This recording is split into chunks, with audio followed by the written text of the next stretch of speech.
अभिषेक मिश्रा ने लिखा है, प्रणाम अनंत श्री।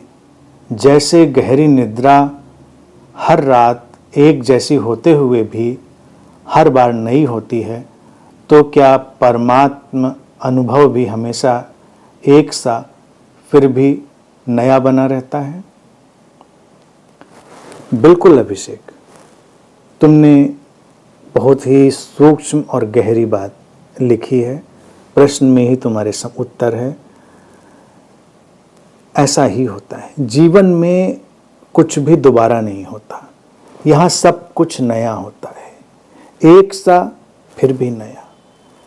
तो नींद से जो तुलना करी है उस परमात्मा अनुभव की, वो भी उचित है, क्योंकि गहरी नींद, गहरा विश्राम, गहरी विश्रांति है।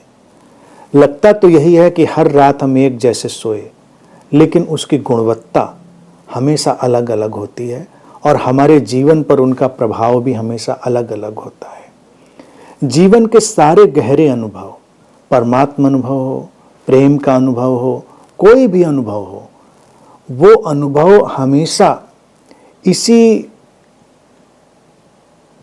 अनूठेपन को लिए हुए रहते हैं कि यूं तो वो एक जैसे हैं, लेकिन उनका रंग हमेशा अलग अलग है। जैसे जब तुम प्रेम से भरे होते हो तो तुम्हारा प्रेम हमेशा एक जैसा तो नहीं होता, लेकिन प्रेम होता है।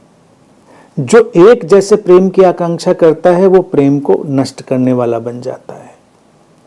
लेकिन प्रेम है और बदलता हुआ है प्रतिपल। ऐसे ही शांति है, तुम्हारे भीतर शांति है, लेकिन अगर कोई सोचे कि शांति क्या हमेशा एक ही फ्लेवर की, एक ही ढंग की होगी, नहीं। शांति का भी रंग रूप, अभिव्यक्ति सब बदलती रहती है। जीवन के सारे गहनतम अनुभव ऐसे ही हैं, जिनमें एक बिंदु बिल्कुल स्थिर है और दूसरा बिंदु परिपूर्ण रूप से गतिमान है।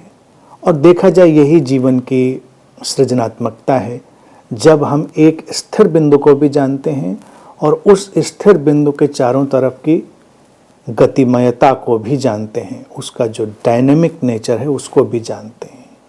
ये एक नदी के बहने की जैसी घटना है। जैसे नदी बहती है तो नदी में सब कुछ एक जैसा कहाँ रहता, लेकिन नदी बहती है। बहना एक जैसा है, लेकिन उसका रंग रूप ढांचा हमेशा अलग है, नया है। यहाँ कुछ भी एक जैसा नहीं रहता और कुछ भी दोबारा नहीं होता। इसलिए हमको हमेशा उस नएपन का स्वागत करना चाहिए और उसकी जो शाश्वतता है वो प्राचीनतम है, प्राचीनतम है। गीता में भी जब कृष्ण अर्जुन से संवाद करते हैं तो वो इसी अभिव्यक्ति को अलग ढंग से पारंपरिक भाषा में वो सामने रखते हैं। वो कहते हैं कि देख, मैं जो तुझसे कह रहा हूँ कि मैंने पहले ऐसा भी कहा था, मैंने पहले उससे भी कहा था, उसने उससे भी कहा था।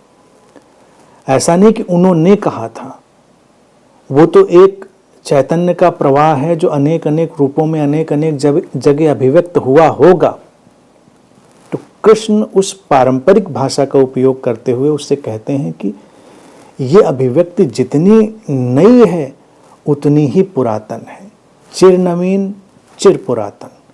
तो जीवन के गहरे अनुभवों का एक ही सार है, वो हमेशा चिर नवीन होते हैं और हमेशा चिर पुरातन होते हैं। यानी कि वो प्राचीन से प्राचीन है, नवीन से नवीन है, और यही उनके अनूठे सौंदर्य का कारण भी है।